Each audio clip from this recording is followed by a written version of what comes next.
tiene un efecto muy curioso, muy interesante con respecto a la reabsorción de calcio.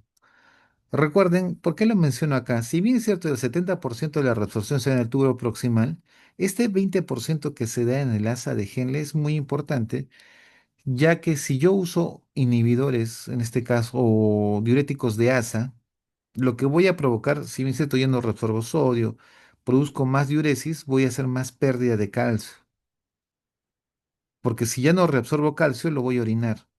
Y si lo voy a orinar es porque voy a incrementar calcio en mi orina. Entonces ya tienen una idea de cómo ustedes ayudarían, ya van razonándolo, cómo ayudaría al paciente para que pierda calcio. O sea, ¿qué haría yo? Doctor, si tengo un paciente que está con hipercalcemia, mi sentido me dice que la única manera que yo voy a poder quitarle calcio es que lo orine. Y para que orine tengo que forzarlo. Entonces los diuréticos de asa sí van a forzar a perder calcio. Entonces uno ya va ideando, dice, entonces si tengo un paciente que tiene calcio alto, diurético. Pero si le doy mucho diurético se me va a deshidratar, entonces hay que hidratarlo.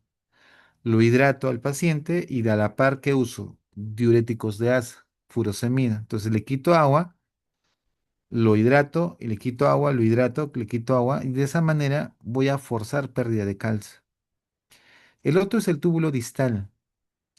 Ahí, por ejemplo, la ruta de reabsorción es transcelular, ¿sí?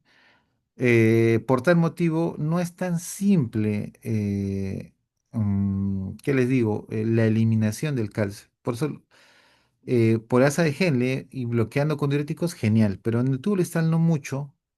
Esta reabsorción está estimulada por la paratormona, el calcitriol y la calcitonina. Hay ciertos efectos que sean túbulo distal. Y acá hay un diurético que si yo lo voy a usar, que son los tiacídicos, más bien me aumentan la reabsorción. Entonces, doctor, si yo tengo un paciente que tiene hipocalcemia, o sea, ¿qué diurético podría usar? No voy a usar furosemida, ¿no? Porque si está con hipocalcemia y le meto furosemida, le hago perder más calcio. Pero si tengo una hipocalcemia y quiero forzar diuresis, uso un tiacídico, ¿no? Porque me aumenta la reabsorción. Esos razonamientos tienen que tener muy presentes cuando vamos a manejar una hipo o una hipercalcemia, ¿ya? Bien, entonces la regulación hormonal del calcio va a depender básicamente de tres: paratormona, vitamina D y la calcitonina, ¿ya? Esos son los tres elementos muy importantes que van a interaccionar con el propósito de mantener el calcio en un rango aparentemente normal, que va desde 8,5 a 10,5 miligramos por decilitro, ¿ya? Miligramos por decilitro. No se olviden que esa es la unidad de medida, miligramos por decilitro. Si está menos de 8,5, hipocalcemia. Si está más de 10,5, hipercalcemia. ¿Listo? Pero desde ahora les voy diciendo que, si se acuerdan, en la clase de excretor se les mencionó que el calcio va unido a albúmina y otro calcio va libre, ¿sí? La mitad normalmente va unido a albúmina y la otra mitad de calcio va libre. Entonces, ¿qué significa eso? Que el calcio que yo voy a filtrar es el calcio que está libre, porque el calcio que está unido a albúmina, y como la albúmina no filtra, no lo voy a orinar. Entonces, la pregunta es, ¿cuál es el calcio que me interesa a mí? ¿El calcio total o el calcio iónico? Entonces, voy a tener dos. El calcio iónico es el calcio libre y el calcio total es el calcio libre más el calcio unido a albúmina, que ese es el valor del calcio sérico total. Por eso es que recuerden que el calcio sérico total es el calcio libre más el calcio que está en la albúmina. ¿Cuánto es? 8,5 a 10,5. Y el calcio ionizado, doctor, normalmente cuando ustedes tomen un AGA, en el AGA viene el calcio ionizado, ¿no? Su valor va de 1,12 a 1,32 milimoles por litro. Esa es la unidad, milimoles por litro. Pero si queremos convertirlo a miligramos por decilitro, va de 4,8 a 5,5. Si se dan cuenta, casi es la mitad, ¿no? No, casi, casi la mitad. Vamos, primero con la hipocalcemia. La hipocalcemia es una manifestación curiosa por deficiencia de calcio y en el cual el calcio total va a estar menor a 8,5 miligramos por decilitro.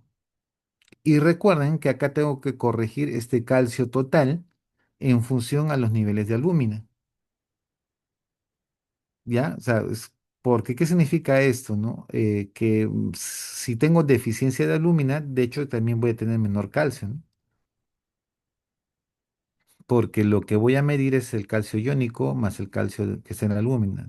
Y eso me va a dar un calcio relativamente no real, ¿no? Porque el calcio real sería con albúmina normal. Y ahí calculo el calcio corregido, pero el que sí me va a interesar es el calcio iónico. ¿Por qué? Porque el calcio iónico no depende de la albúmina, es porque es el calcio libre. ¿Ya? ¿Cuándo aparece, este, cuándo aparece, doctores, la sintomatología de la hipocalcemia? Cuando mi calcio iónico en valores, escuchen muy bien, en valores de miligramos por decilitro está menor de 2,5 o si quieren en milimoles por litro está menos de 0,63. Ahí aparecen las manifestaciones de hipocalcemia. Doctor, y si no tengo calcio iónico, solamente tengo calcio total, ya, pues entonces cuando tienes menor de 7,5 se dice que ya aparecen las manifestaciones clínicas. ¿Y qué manifestaciones? Pues cuando hay hipocalcemia te da tetania, hay espasmos eh, carpopedales, laringoespasmos, pueden convulsionar, ¿no? Temblores, hiperreflexia, parestesias, calambres, contracturas musculares. Y hay dos signos que se manifiestan mucho en hipocalcemia, que es el signo de Chebostek y Truseau. Yo les voy diciendo desde ahora que de los dos signos, el que casi siempre van a ver es el Truseau. El Chebostek es raro, solo la cuarta parte lo presenta, pero el de Truseau sí. Y es típico, el de Truseau es como las manos se comienzan a contracturar, se encogen y uno siente la sensación de que él se adormece, ¿no? El Chebustek era el golpe que hacíamos a nivel de la cara, ¿no? Y genera contracción de la hemicara que surge como reflejo, ¿no? Pero Truseau sí, es muy simple y lo van a ver ustedes, ¿no? En todo fenómeno de hipocalcemia.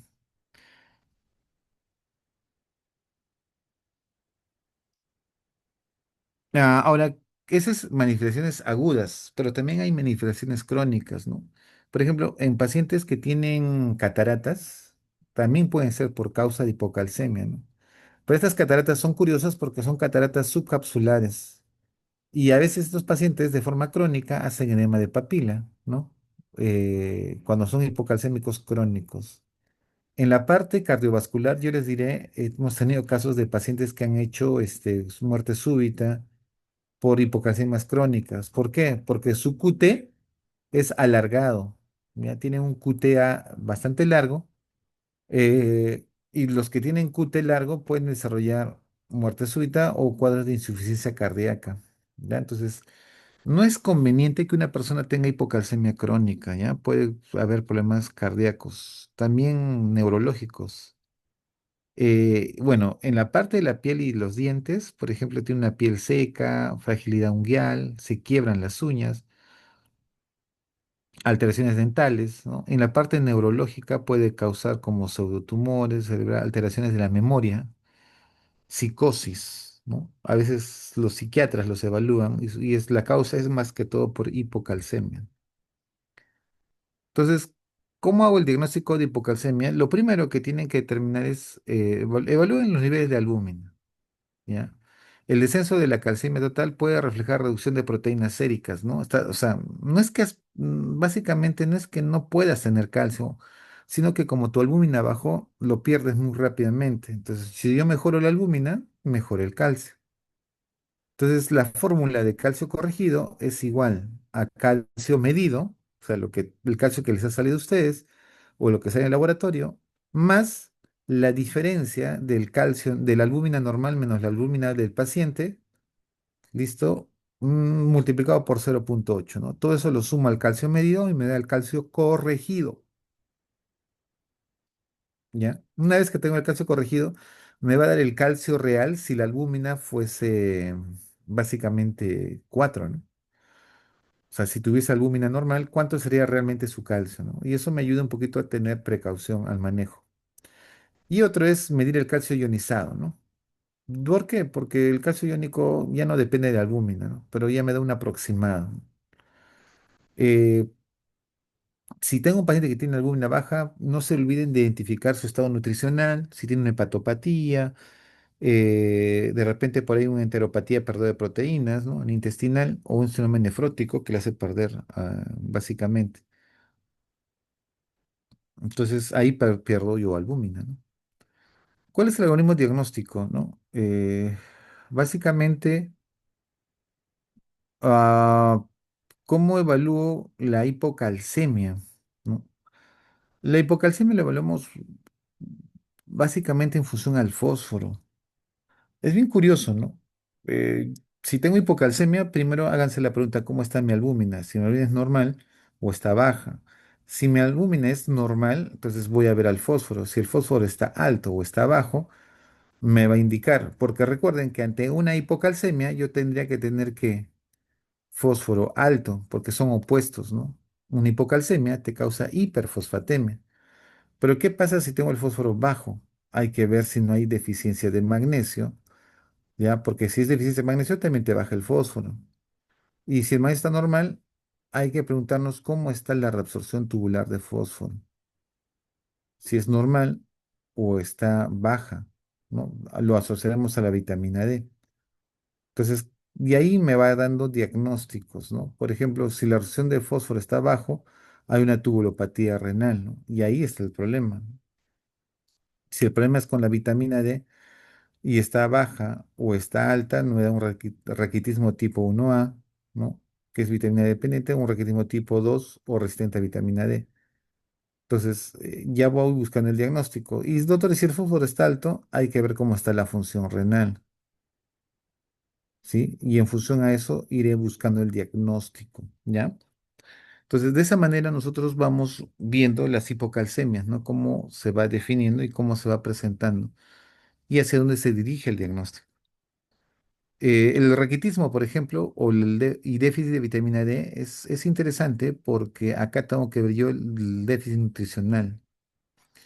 Eh, por ejemplo, ¿quiénes tienen este tipo de enfermedades? Los que viven en zonas donde no hay sol. O por ejemplo, y donde hay zonas de países desarrollados que no tienen, ¿no? Estados Unidos, por ejemplo, tiene áreas donde más prima el frío y la gente más anda abrigada, ¿no? Y no hay exposición al sol. La vitamina D se obtiene del consumo de pescado y alimentos enriquecidos, ¿no? O sea, en pocas palabras, si no hay sol, hay que darle suplementos, ¿ya? Eh, y eso es parte de del manejo de estos pacientes o de estas poblaciones, ¿no? El otro que tengo una malabsorción intestinal. Recuerden que mucho que el intestino también reabsorbe básicamente el calcio. Y tengo una enfermedad que me va a causar alteración en la absorción intestinal como la celiaquía. Entonces, la enfermedad celíaca, eso puede causarme deficiencia de absorción de calcio. Es la baja exposición al solar es la causa más importante. Y tipos de raquitismo. Hay raquitismo carencial, tipo 1A, 1B, vitamina D dependiente, y la tipo 2 que es resistente a la vitamina D, ¿no? Que tiene que ver se diferencian por niveles de calcitriol, ya, carcidiol o carcitriol, ¿no? Causas de hipocalcemia, básicamente asociados a paratormona baja, a hipoparatiroidismo. Puede haber zonas genéticos, puede ser autoinmune, como el síndrome poliglandular autoinmune, hipoparatiroidismo aislado o anticuerpos contra receptores sensor del calcio. Postquirúrgicos, cuando le quitas la tiroides, tiroidectomía, paratiroidectomía, disección radical del cuello, ¿no? Y bueno, otras causas de nutrición por radiación, ¿no? Que se ha destruido, ¿no? Síndrome de hueso hambriento, infecciones por VIH, ¿no? Todas esas patologías me pueden causar hipocalcemia y tengo que tenerlas presentes. Y antes cuando tengo la paratormona baja. Y cuando tengo la paratormona alta, que tengo un hiperparatiroidismo secundario en respuesta a hipocalcemia, acá sí también tengo que tener muy presente, ¿no? Deficiencia o resistencia a la vitamina D, resistencia a la paratormona o enfermedad renal y pérdida de calcio, ¿no?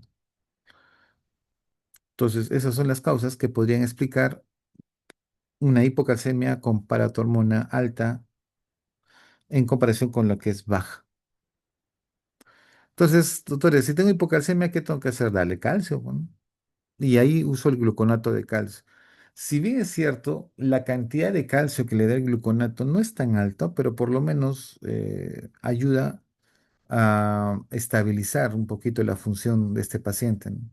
El verdadero suplemento de calcio se le da por pastillas durante mucho tiempo para que pueda mejorar. Pero igual se podría dar gluconato de calcio, ¿no? Y esto ayudaría mucho desde un de vista agudo. Se puede continuar con infusión, ¿ya? Es una infusión básicamente que se da entre 2 a 3 horas, muy lento, ¿no? Que puede elevar más o menos entre 0,5 y 1,5 miligramos por kilo hora, ¿no? Según el caso. Esa es la velocidad que tendríamos que infundir el calcio. Hay que monitorizar, ¿no? Hay que medir el calcio ionizado cada hora o 2 horas y tratar de ir viendo cómo el calcio va recuperando su normalidad, ¿no? Si en caso hay cofactores como el magnesio, ¿no? O asociado al fósforo, hay que hacer las correcciones debidas, ¿no? Pero no se olviden suplementos de calcio. Y si es crónico, doctores, hay que dar suplementos, darles, ¿no? Pastillas que contengan calcio elemental, ¿ya? Pues tenemos dos, que es el carbonato de calcio y el citrato de calcio, ¿no? Que es lo que más toman las personas. El otro es el que el calcitriol, ¿no? Que es vitamina D, ¿ya? Entonces, en un paciente que tiene hipoparatiroidismo severo puede requerir calcitriol de 0,5 a 2 microgramos, ¿no? Eh, y los diuréticos tiacídicos previenen la hipercalciuria, ¿no?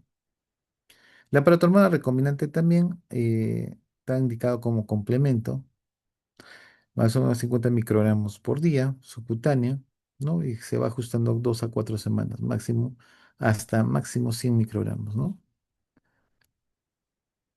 Ahora, uno de los problemas que tenemos con los pacientes con hipocalcemia es como que tú le das un calcio, calcio, calcio, y recuerden que el riñón también lo va a eliminar porque está dando suplementos de calcio, ¿no? Entonces podemos causar con todo este suplemento que le damos cálculos, ¿no? O hipercalciuria. Entonces hay que tener mucho cuidado si vamos a dar suplementos porque podemos causar también calcificaciones en otros órganos, ya principalmente a nivel renal. Vamos por la hipercalcemia. La hipercalcemia básicamente cuando superamos o tenemos calcio más de 10,5, ¿listo? Más de 10,5 del límite superior en miligramos por decilitro, por si acaso. Leve, cuando está entre 10,5 hasta 12, y normalmente no hay muchos síntomas, les diría, ¿no? Pero cuando ya es moderado, entre 12 y 14, ya presentan síntomas, ¿no? Y severo cuando es más de 14. Entonces, normalmente te sale calcio 11, no sienten molestias en realidad, ¿no? Pero 14, doctores, ya es un punto de mucho cuidado. ¿Qué normalmente tienen? Estos pacientes comienzan a tener estreñimiento, anorexia, náuseas, vómitos. Algunos desarrollan pancreatitis, ¿no? En la parte renal, como tienen mucho calcio, comienzan a hacer poliuria, nefrocalcinosis, nefrolitiasis. En la parte osteomuscular hacen hipotonía, escuchen muy bien esto, astenia, artralgias y osteopenia. En la parte cardiovasculares hacen hipertensión arterial y pueden hacer palpitaciones o arritmias. Entonces, ¿cómo hacemos el diagnóstico? Primero hay que descartar que no sea una falsa hipercalcemia, ¿no? Eh, ¿Por qué sucede esto? Sucede de que a veces Cerca de la mitad son falsas hipercalcemias por extracción inadecuada o hipoalbuminemia. Entonces hay que aplicar la fórmula de corrección, ¿no? Y eso nos va a ayudar un poquito a tener cuidado en ese aspecto, ¿no? Los trastornos ácido-base. Acá quería resaltar una cosa interesante. Cuando, ¿se acuerdan? Una vez les comentaba que un paciente puede venir con trastornos ácido-base por ansiedad y comienza a hiperventilar. Eso genera una alcalosis respiratoria y la alcalosis respiratoria genera hipocalcemia. Comienza a bajar y es por eso que estos pacientes pueden hacer el signo de Trousseau, ¿no? Sus manos se comienzan a adormecer o comienzan a contraerse, ¿ya? Y eso, y el paciente se desespera y dice, ¿pero por qué se ha puesto mis manos así? Es por la hipocalcemia que ha originado la alcalosis respiratoria. Entonces, alcalosis asociado a hipocalcemia y la acidosis más bien está asociada a hipercalcemia, ¿ya? Entonces, un trastorno que tienen que descartar es que no tenga una acidosis metabólica, ¿ya? Puede elevar falsamente el calcio, ¿ya? Así como la alcalosis metabólica tiene un efecto contrario que te puede bajar el calcio. Otra es hay que ver la paratormona, ¿no? Por ejemplo, si tengo una paratormona elevada con hipercalcemia, eso sugiere un hiperparatiroidismo primario, por ejemplo, ¿no? El fósforo sérico suele ser bajo, pero puede ser normal. También se podría evaluar el calcio urinario. Normalmente en mujeres puede ser más o menos el calcio en orina más de 250 miligramos y en varones más de 300, ¿no? Entonces, es importante evaluar, ¿no? ¿Qué es lo que está pasando a nivel de la orina? ¿Cuál es el algoritmo diagnóstico? Como pueden ver, si la paratormona está baja o normal y con calcio alto y fósforo bajo, ya hay sospecha de neoplasia, determinar los niveles de paratormona, ¿no? Específicamente. Pues si tengo una hipocalcemia confirmada, evaluar si hay cuadros de pseudohipercalcemia, ¿no? Hay que medir la paratormona intacta, si está en límite superior, elevada o está baja. Si está en límite superior de normalidad, puede ser un hiperparatosismo primario o una hipercalcemia hipocalciúrica familiar. Si está elevada, un hiperparatosismo primario ya netamente definido y considerar como si está baja, o sea, con hipercalcemia no medida por paratormona, ¿no? Entonces, y acá definiremos cómo están las excreciones a nivel urinario, e iremos evaluando, ¿no? Y así hasta llegar al diagnóstico. Causas de hipercalcemia, simple, ¿no? Ahí tendríamos que hablar de un hiperparotismo primario, ¿no? Algunas enfermedades como el hiperparotismo familiar aislado, ¿no? Este, que es algo hereditario. Hay otro que se llama la hipercalcemia hipocalciúrica familiar, el hiperparotismo terciario por insuficiencia renal.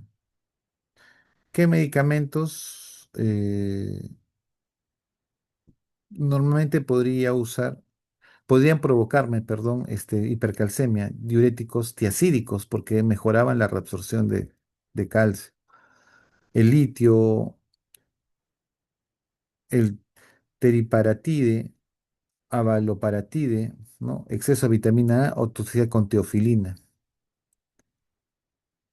Y el otro es no medidas por paratiroides, ¿no? La hipercalcemia de malignidad, intoxicación por vitamina D, trastornos granulomatosos crónicos.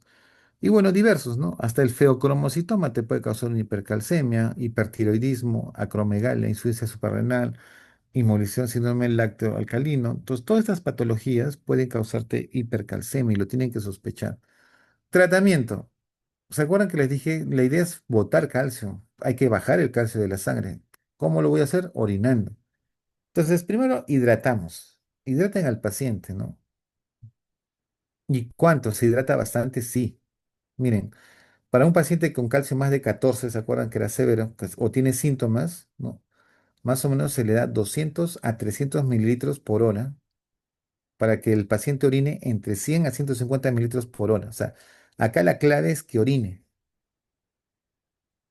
Ahora, si el paciente orinando, yo noto que aumentando su flujo urinario, el paciente diluye su calcio sérico, comienza a orinar y comienza a bajar el calcio, genial. Ya no uso diuréticos de asa, pero si no, voy a tener que forzar y provocar que pierda ese calcio. Así es que ahí se recomienda diuréticos de asa. ¿Ya? Entonces, la primera etapa es hidratar. Ahora, hay una calcitonina de salmón que también se puede dar como medicación, ¿no? Inhibe la resorción ósea. Entonces, inicial 4 unidades internacionales por kilogramo, pues intramuscular subcutáneo cada 12 horas, ¿no? Y se va titulando entre cada 6 a 8 horas. El problema es que puede causarle taquifilaxia, ¿no? Sensaciones de palpitaciones o problemas cardíacos. El otro que podríamos dar para las hipercalciemias son los bifosfonatos, ¿no? Este,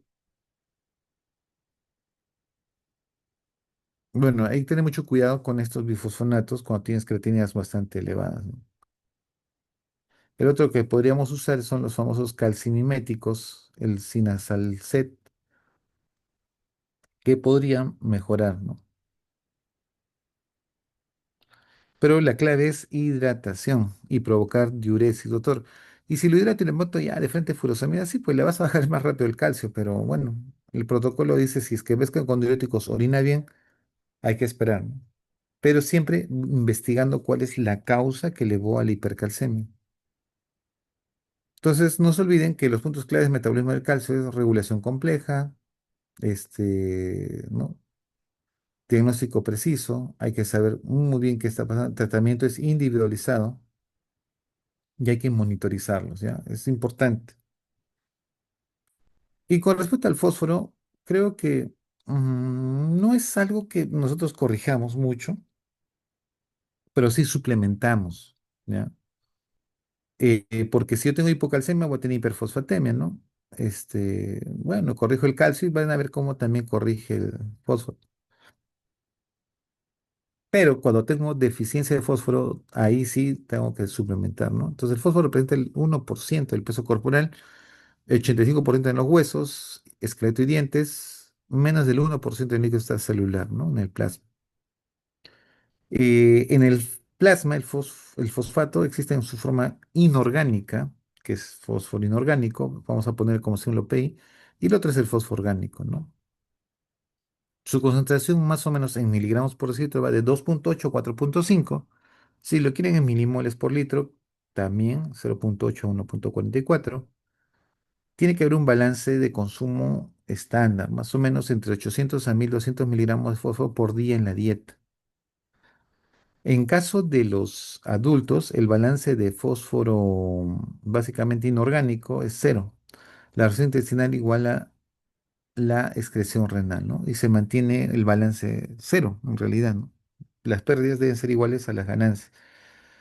En niños que están creciendo, la excreción es menor por la absorción resultado del balance positivo, ¿no? Cuando uno crece, necesito más bien no perder, en los huesos nuevos, en las estructuras nuevas que están creciendo, necesito captar más. Y es por eso que suele salir ahí, más bien, en niños en crecimiento la excreción es menor que la absorción, un balance positivo, ¿no? Va quedándose más fósforo en el paciente, ¿no? Y si es que un niño tiene un balance negativo, pues le va a aparecer raquitismo o osteomalacia, ¿no? Que raquitismo en niños y osteomalacia en adultos. Absorción y excreción del fósforo, ¿no? Igual, la absorción es a nivel intestinal, más o menos 60-80% se absorbe en intestino delgado. Igual, su difusión es paracelular o por cotransportadores de sodio fosfato tipo 2, ¿no? Ahí está el sodio fosfato inorgánico tipo 2, ¿no? El famoso NAPI2B. Filtración renal, el fosfato es filtrado por los riñones donde se reabsorbe o excreta según las necesidades del organismo. ¿Quién se encarga de ahí? El túbulo proximal reabsorbe el 80% del fósforo. Y al final hay un balance, ¿no? Y ese balance dependerá mucho de las necesidades, ¿no? que se requieran. Hay varios transportadores de fósforo, ¿no? El tipo 1, el tipo 2 y el tipo 3. El tipo 1 está en el túbulo proximal, ¿ya?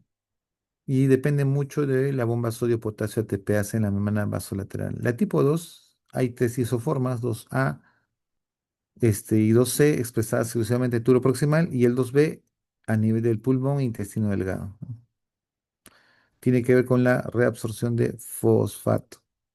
Y la tipo 3 es un receptor retroviral de superficie celular ubicado en todos los segmentos de la nefrona en la membrana vasolateral, ¿no? Que también actúa en el balance celular de fosfato inorgánico. ¿Sí? Entonces, eso se va a dar en función a los tipos de presentaciones de los transportadores, ¿no? De fosfato. ¿Qué lo regula? Exactamente lo mismo. Acá tengo la vitamina D, la paratormona, pero acá no entra ni la calcitonina, nada más. Entra el factor de crecimiento fibroblástico 23. Entonces, vamos a darnos cuenta que, por ejemplo, la paratormona va a inhibir la calciuria, ¿no? Y va a prometer más bien las fosfaturias, ¿no? Te hace orinar fósforo. Por ejemplo, el factor de crecimiento fibroblástico 23, básicamente, eh, está expresado predominantemente en los osteocitos del hueso. Altos niveles de esta hormona disminuyen el fósforo sérico e incrementan la excreción urinaria, ¿no? Por eso es que niveles elevados del factor de crecimiento fibroelástico 23 me estimulan la fosfaturia, ¿no? Orino más fósforo, ¿no? Y otra es la vitamina D, que ustedes ya conocen, clásico, ¿no? Entonces esas son las tres hormonas que tenemos que considerar, a diferencia del calcio, que era vitamina D, paratormona y la calcitonina, ¿no? Hipofosfatemia, más o menos, vamos a considerarle el punto de corte cuando tengo niveles séricos menores de 2,5, ¿ya? Miligramos por decilitro. Esto se va a ver en el 3% de los pacientes hospitalizados, ¿ya? El 10% de los pacientes alcohólicos también van a tener hipofosfatemia. Y las unidades de cuidados intensivos, ¿saben? Ellos tienen hipofosfatemia no por la enfermedad en sí, sino que no se hace un adecuado manejo nutricional, ¿no? Recuerden que son pacientes de mucho consumo, entonces también hacen hipofosfatemia. Si el valor es de 2,5, cuando tenga de 2 a 2,5 es leve, de 1 a 2 moderado y severo cuando es menos de 1, ¿ya? ¿Qué pasa? ¿Qué tienen estos pacientes que tienen hipofosfatemia? Tienen fatiga, tienen debilidad, irritabilidad, confusión, pueden estar en coma y parestesia, ¿no? Es algo muy general, pero si vamos a la parte aguda, pueden ser dificultad respiratoria, crisis epilépticas, rabdomiolisis, cardiomopatía, falla cardíaca aguda, hemólisis, trombocitopenia, sangrados, alteraciones celulares blancas. Entonces, a veces la deficiencia de fósforo puede generar problemas y a veces no lo tenemos presente en el diagnóstico, ¿no? Viene por hemólisis, estamos pensando más un autoinmune, ¿no? O sea, a veces la falta de conocimiento nos lleva a pensar otros diagnósticos. Entonces, pero lamentablemente la hipofosfatemia te da sintomatologías bastante inespecíficas, ¿no? Y eso no nos ayuda, ¿no? A tener un diagnóstico muy preciso, ¿no? Pero ya lo voy mencionando, es un dato que tienen que tener presente, ¿ya? Ya cuando es severo o moderado severo, menos de uno o menos de dos, ahí sí vamos a tener muy presente, ¿no? Doctor, y si es crónico, puede estar osteomalacia o raquitismo, ¿ya? ¿Qué causa hipofosfatemia? Básicamente alteraciones en la redistribución transcelular, alcalosis respiratorias, infusiones de insulina glucosa, hiperalimentación del malnutrido, síndrome del hueso hambriento, catecolaminas, ¿no? O disminución del aporte, malnutrición proteico. Los alcohólicos crónicos tienen siempre deficiencia de fósforo. Y por eso es que los alcohólicos crónicos hay que suplementarlos, ¿no? Un síndrome de realimentación o mala absorción intestinal, ¿no? Y disminución de la absorción intestinal, ¿no? Deficiencia de vitamina D. De repente por ahí no hay vitamina D, tiene problemas intestinales, esteatorrea y vómitos, o el uso de antiácidos, ¿no? Que también podrían provocar. A nivel renal, el hiperparatiroidismo puede aumentar. aumentar la pérdida renales, síndrome de Fanconi, raquitismo hipofosfatémico ligado al cromosoma X, que es un problema genético, ¿no? Raquitismo hipofosfatémico autosómico dominante, que tiene que ver con el gen del factor de crecimiento, el famoso FGF23, o hipofosfatemia oncogénica, ¿no? Que también que son tumores mesenquimatosos que producen mucha fosfatonina, ¿no? O el factor de crecimiento, el GFF23, ¿no? Como diagnóstico, básicamente en dos exámenes, fósforo en orina, ¿no? En 24 horas, y el otro es el fósforo de excreción urinaria de fósforo, ¿no? La fracción de excreción urinaria de fósforo, ¿no? Que son dos métodos que podría usar. Entonces, ¿qué pasa si tengo fosfaturia más calcio elevado? Hiperparatiroidismo. Si tengo fosfaturia más calcio bajo, sospecha de alteración de vitamina D. Y si tengo glucosuria más acidosis tubular, Fanconi. Ya, ese es más o menos su algoritmo diagnóstico, ¿ya? Entonces, hemos dicho que si yo tengo, por ejemplo, fosfaturia, significa que estoy perdiendo calcio, pero estoy perdiendo fósforo, estoy orinando fósforo. Y si el calcio está elevado, significa que no lo estoy eliminando, ¿no? Entonces, ahí, por ejemplo, para el hiperparatiroidismo podría ser una prueba muy importante, ¿no? Pero si yo estoy, mi calcio está bajo porque lo estoy perdiendo, mi fósforo está bajo, ¿qué une para que los dos tengan fósforo bajo? Básicamente a la vitamina D, porque la vitamina D potencia la absorción de los dos, ¿ya? Entonces ahí puede haber un problema. Entonces sí, vamos entrando al diagnóstico. ¿Cuál es el diagnóstico del tratamiento de la hipofosfatemia? Darle fósforo, bueno, suplementos. Podemos dar por vía endovenosa, ¿no? Hay que ver su grado de severidad, ¿no? Para poder tomar la decisión de darle este fósforo elemental, ¿no? 3 veces al día. Ah, por vía oral podemos opciones terapéuticas, ¿no? La literatura menciona de las leches descremadas o enteras, cápsulas de fosfato básico, que es lo que les mencionaba, ¿no? 3 cápsulas puede tomar al día o puedes fragmentarlos cada 6 horas.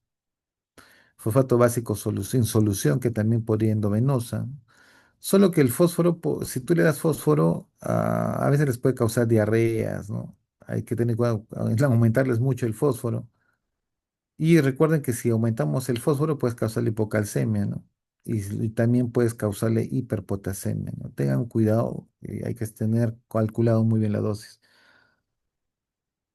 Tratamiento intravenoso, por ejemplo, fosfato de potasio o fosfato de sodio, ¿ya? Se le podría dar más o menos la dosis es 0,08 a 0,24 milimoles por kilo de peso.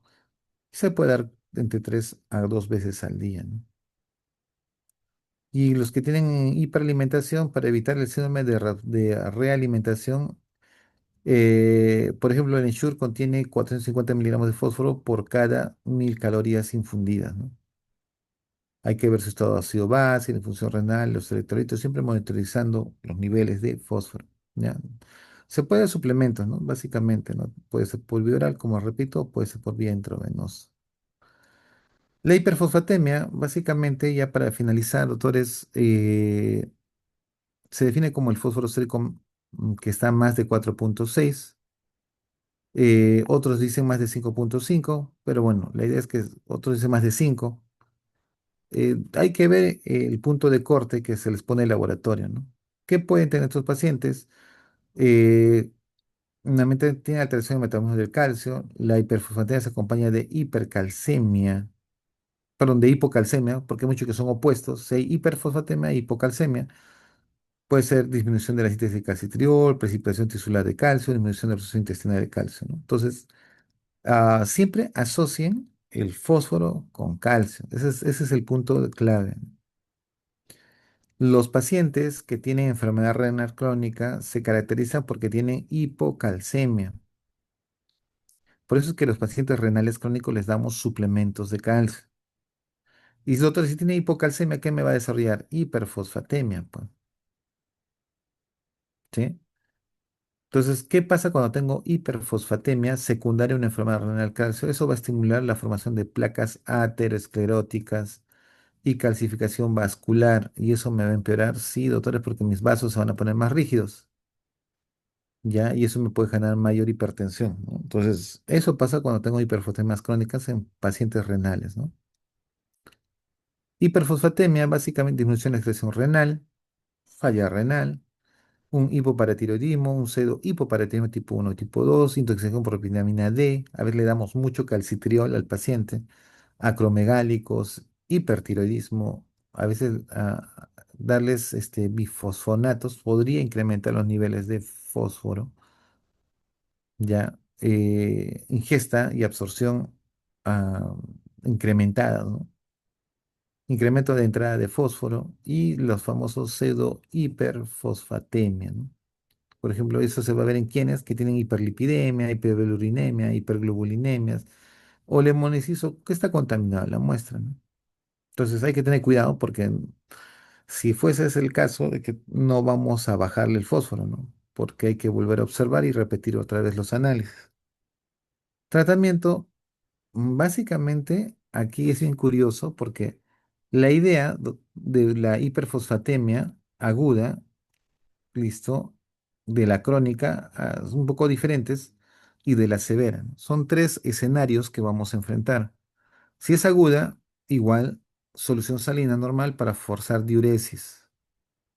Hay que forzar, o sea, le vamos hasta 3 a 6 litros al día.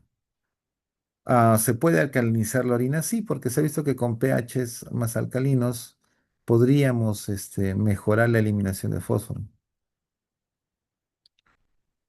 ¿Le damos infusión de dextrosa con insulina para desviar el fósforo al intracelular? Sí.